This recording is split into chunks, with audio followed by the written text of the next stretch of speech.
ভোটবিহীন নির্বাচন দিয়ে বছর শুরু হলেও ছাত্র জনতার অভ্যুত্থানের মধ্য দিয়ে ফ্যাসিস্ট শাসক শেখ হাসিনাকে আগস্টেই উৎখাত করে ছাত্র জনতা। শুধু তাই নয়, ইতিহাসের এই প্রথম কোনো স্বৈরশাসক আন্দোলনের মুখে দেশ ছেড়ে পালিয়ে যাওয়ার ঘটনা ঘটেছে এই 24 সালেই।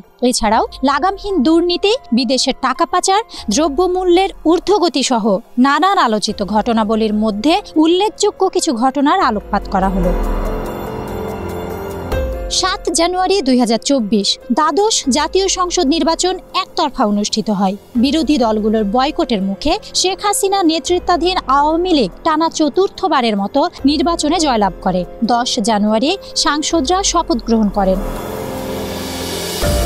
2024 সালের 29 ফেব্রুয়ারি রাতে ঢাকার বেইলি রোডের একটি বহুতল ভবনে আগুন লেগে 46 জনের মর্মান্তিক মৃত্যু হয়, আহত হন 75 জন।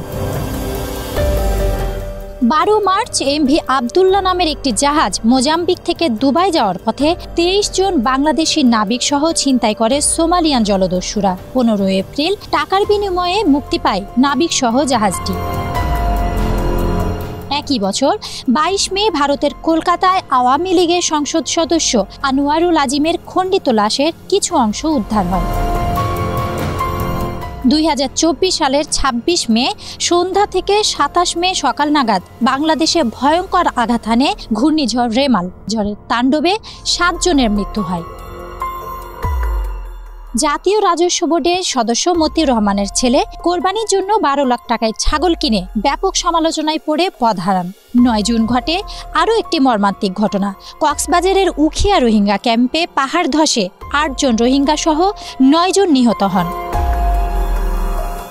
কোটা সংস্কার আন্দোলন বা জুলাই আগস্ট ছাত্র জনতার অভ্যুত্থান ছিল 2024 সালে বাংলাদেশের সবথেকে বেশি আলোচিত বিষয়। সাবেক প্রধানমন্ত্রী শেখ হাসিনা তার এক বক্তব্যে কোটা আন্দোলনকারীদের পরোক্ষভাবে রাজাকারের নাতিপুতি বলায় গর্জে উঠে আন্দোলনকারীরা।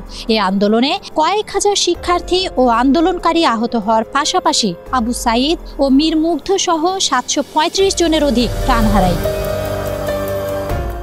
5 আগস্ট তীব্র আন্দোলনের মুখে পদত্যাগ করে ভারতে পালিয়ে যান স্বৈরাচার শেখ হাসিনা। তার বাসভবনে প্রবেশ করে আন্দোলনকারীরা। এই সময় সেনাপ্রধান জেনারেল ওয়াকারুজ্জামান অন্তর্বর্তীকালীন সরকার গঠনের ঘোষণা দেন।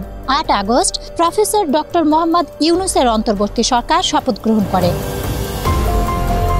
ক্রিকেট ম্যাচ চলাকালে 6টি মোবাইল চুরির অভিযোগ এনে ঢাকা বিশ্ববিদ্যালয়ের কতিপয় শিক্ষার্থীরা তোফাজ্জল হোসেনের উপর শারীরিক নির্যাতন করে হত্যা করে।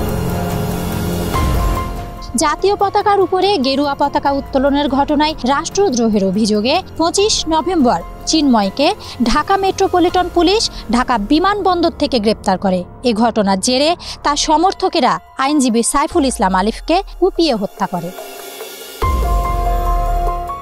Tania Ahmed, Asian television.